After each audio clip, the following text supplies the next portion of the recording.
സംസ്ഥാനത്ത് മഴ മുന്നറിയിപ്പിൽ മാറ്റമുണ്ടാകുകയാണ്. കാസർഗോഡ്, കണ്ണൂർ ജില്ലകളിൽ ഓറഞ്ച് അലർട്ട് പ്രഖ്യാപിച്ചിരിക്കുന്നു. കാലാവസ്ഥാ വകുപ്പ് 10 ജില്ലകളിൽ യെല്ലോ മുന്നറിയിപ്പും നൽകിയിട്ടുണ്ട്. മേഘന മുരളി വിവരങ്ങളുമായി. മേഘന, തലസ്ഥാനത്തൊക്കെ മഴ തിമിർത്ത് പെയ്യുന്നത് നമുക്ക് കാണാൻ കഴിയുന്നുണ്ട്. ഏതാണ്ട് എല്ലാ ജില്ലകളിലും എന്ന രീതിയിൽ മഴ മുന്നറിയിപ്പുണ്ടോ? അതിൽ തന്നെ 2 ജില്ലകളിൽ ഓറഞ്ച് അലർട്ട്. അനുജ, അറബിക്കടലിൽ കേരള തീരത്തിന് സമീപം ചക്രവാത ചുഴി രൂപപ്പെട്ടിട്ടുണ്ട്. ഇത് മഴയെ സ്വാധീനിക്കാമെന്നുള്ളതാണ് കേന്ദ്ര കാലാവസ്ഥാ വകുപ്പ് പറയുന്നത്. സംസ്ഥാനത്തുടനീളം ശക്തമായ മഴയുണ്ടാകുമെന്നുള്ള ഒരു മുന്നറിയിപ്പ് കൂടി നൽകുന്നുണ്ട്.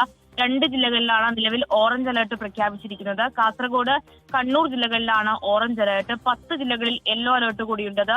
കോഴിക്കോട്, വയനാട്, മലപ്പുറം, എറണാകുളം, ഇടുക്കി, കോട്ടയം, ആലപ്പുഴ, കൊല്ലം, പത്തനംതിട്ട, തിരുവനന്തപുരം ജില്ലകളിലാണ് മഴ മുന്നറിയിപ്പുള്ളത്. ഇപ്പോൾ തെക്കൻ കേരളത്തിലടക്കം ശക്തമായ മഴ, അത് തിരുവനന്തപുരം ജില്ലയിലടക്കം ശക്തമായ മഴ പെയ്യുകയും ചെയ്യുന്നുണ്ട്. അത് വരും ദിവസങ്ങളിലും ഒറ്റപ്പെട്ട ശക്തമായ മഴ തുടരുമെന്നുള്ളതാണ് കേന്ദ്ര കാലാവസ്ഥാ വകുപ്പ് പറയുന്നത്. മെയ് 26 തന്നെ കേരളത്തിൽ കാലവർഷം എത്തും. വേനൽ മഴയിൽ നിന്ന് കാലവർഷ മഴയിലേക്കുള്ള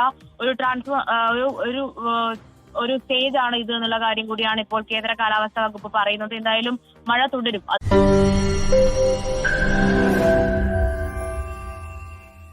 ലോകത്തെവിടെയായാലും ഏത് സമയത്തും 24 വാർത്തകളും ഓഗ്മെന്റഡ് റിയാലിറ്റി പാക്കേജുകളും എക്സ്പ്ലെയിനറുകളും വിശദമായി കാണാൻ ഞങ്ങളുടെ യൂട്യൂബ് ചാനൽ നിങ്ങൾക്ക് സബ്സ്ക്രൈബ് ചെയ്യാം.